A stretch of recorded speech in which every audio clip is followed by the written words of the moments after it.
Ever since the first time I started making egg white cocktails, I was told you have to dry shake. It helps emulsify the egg white into the cocktail.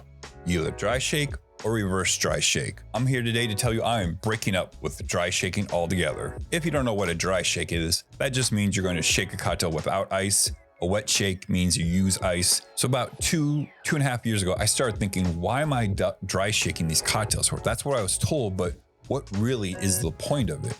It takes time. It takes longer to dry shake a cocktail. Your 10 seconds dry shake, stop what you're doing, break the tin, add ice, put it back together, and shake another 15 seconds. That alone is at least, if you're fast, 28 to 32 seconds per cocktail. And a reverse dry shake is going to be even longer than that. When you're getting killed at a bar by yourself with no help, 3 deep, 10 wide for hours and hours at a time, you find ways to increase your CPH, cocktails per hour. I don't know if that's a thing, but I like the idea. So then about that same time, I saw a video by Jeffrey Morgenthaler. He was talking about how he does egg white cocktails at the bar that he runs. He stated, first, you don't even want a huge head of foam on your cocktail. It has a better chance of smelling like an egg and tasting like an egg. And obviously that's what we don't want. We just want that velvety, light mouthfeel inside the cocktail. And then second, what they would do is they would crack all their eggs, separate them, and then in the egg whites, they would just use a little hand blender, kind of used for coffee to lightly break up the proteins. And that would help emulsify the cocktails better. And then they would just add that egg white, add ice, add the cocktail, shake, double strain, and bam, it was done. And I loved that idea. I loved how simple it was. But at the bar I was working at, we didn't really sell a lot of egg white cocktails consistently. So I really didn't do too much with that idea, but I just kept pondering it. And then eventually, so I decided to not break up the protein. I would put the egg white in one tin, put the cocktail in the other tin. And then I would pour the egg white into the cocktail, add ice, shake really, really hard for 15 seconds, double strain, and bam, it improved my speed a bunch. Again, when you're knee deep and then you gotta eventually do that egg white cocktail, it takes a lot of time. Another thing is egg white cocktails can be messy to make, right? You get the egg foam, the tin doesn't fully seal, so sometimes you get the egg white spread out. So this way, you eliminate mess and you speed up time of making cocktails. So in my mind, it worked great. For 2 years at the hotel bar I worked at, no one ever said a thing about it. They never questioned anything or said it didn't taste great, because we'd have people come up and say, this drink doesn't taste balanced, or they didn't like it.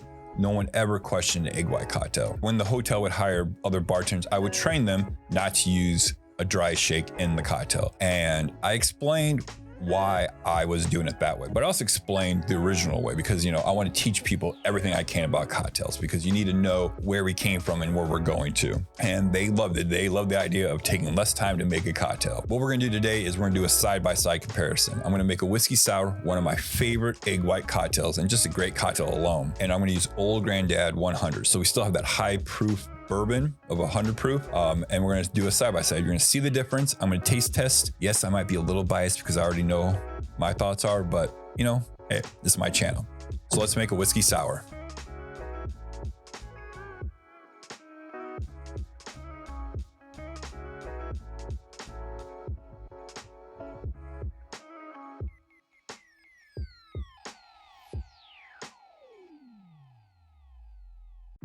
All right, so here we have the two whiskey sours side by side.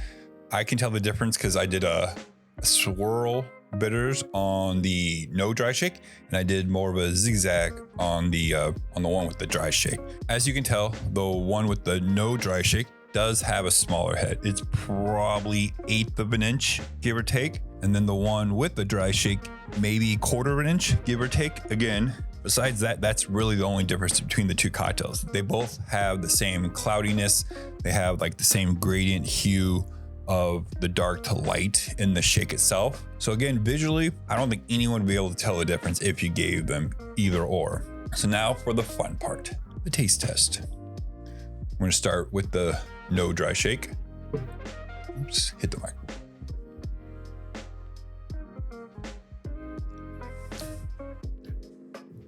I think it tastes exactly like a whiskey sour. It's light, it's tart. That 100 proof Old Granddad punches through very nicely, well balanced. Now let's try the one with the dry shake.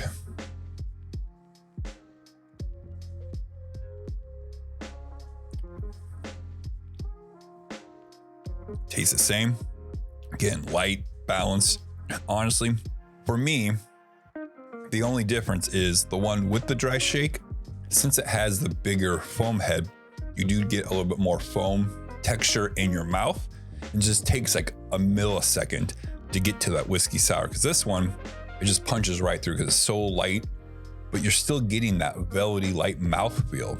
This is why I am done dry shaking my egg white cocktails. Until someone tells me there's a scientific reason why you need to do the dry shake, I don't think there's a reason to. So until someone tells me, I would love to hear it, because I will never argue science, but at least for my palate, I can't taste the difference. And if I can shave off 10 to 12 seconds to have a higher CPH, I'm going to do that, because time is money, right? The more cocktails I can bust out as a bartender, the more revenue the bar makes and the more tips I make. And that's what I like to do. I like to make money. So let me know in the comments if you ever tried something like this. You know, I'm going to start doing more videos like this, experimental, challenging techniques and questioning things why we're doing certain things to maybe prove to myself this is why we do it, or can we do something different? Cheers.